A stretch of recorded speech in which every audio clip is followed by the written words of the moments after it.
It's Friday, and that means it's time for... Friday Follies, of course. The worst media meltdowns following the Mueller Report, Barr's mic drop moment, and two hit 70s sitcoms are headed back to TV. Joining us now with all the details, Raymond Arroyo, Fox News contributor and New York Times bestselling author, the brand new Will Wilder book, The Amulet of Power. All right, Raymond, what were some of the oddest moments in the media atmosphere yesterday? Laura, in the wake of the Mueller Report, some outlets like Rachel Maddow, for instance, spent half of her show just reading the report. It was like reading Rainbow for the politically obsessed. Watch. The Russian government interfered in the 2016 presidential election in sweeping and systematic fashion.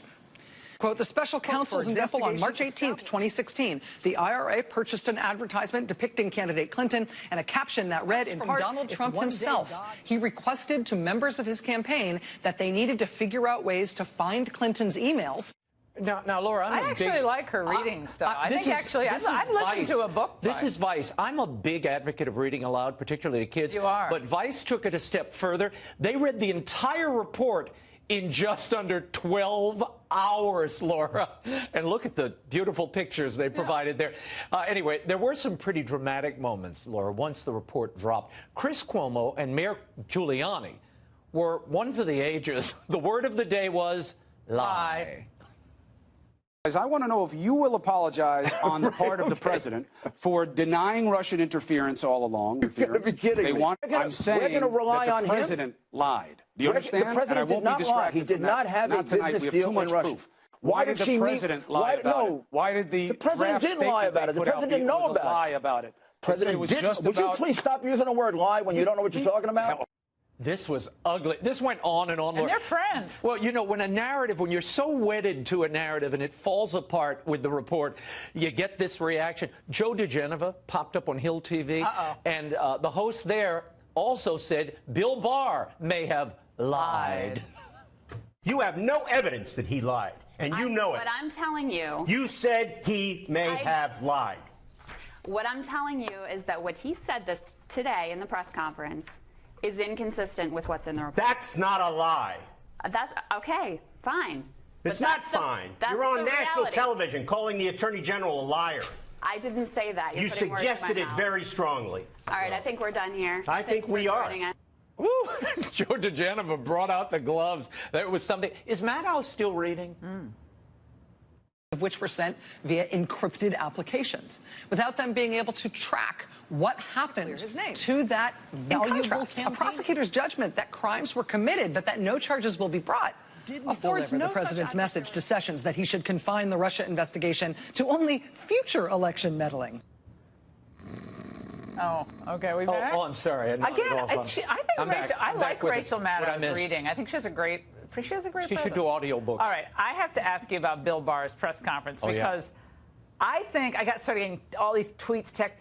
Why was it, contrary to what we're hearing from some of the malcontents, why was it so effective? Well, Barr takes no guff. He's very cool, very even. He's kind of the George Foreman of lawyers. He takes a punch, he just stands there. Watch this exchange he had with CBS's Paul Reed, who challenged him over whether the president faced an unprecedented situation during the Russia probe. You faced an unprecedented situation. It just seems like there's a lot of effort to go out of your way to acknowledge how this. Well, is there another precedent for it?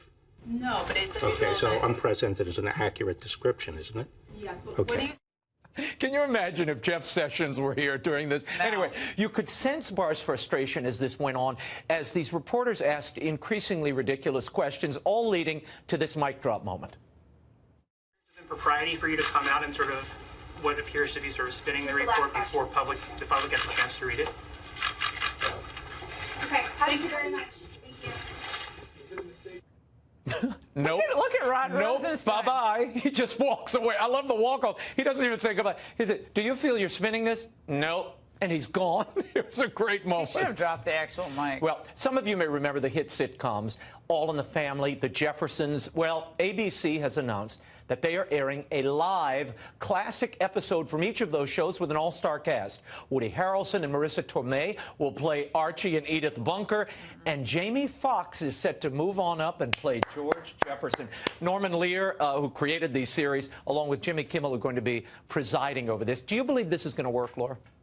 I don't like tinkering with the best, and those shows were among the best television shows ever produced. I conducted the last interview with Carroll O'Connor, and he talked about why Archie Bunker worked, and this is why I think this new iteration will not. Watch. You cannot laugh at the character you're playing.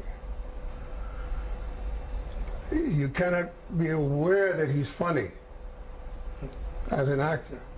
You have to play him intensely, and you have to play him fiercely and angrily, and that's what makes him funny.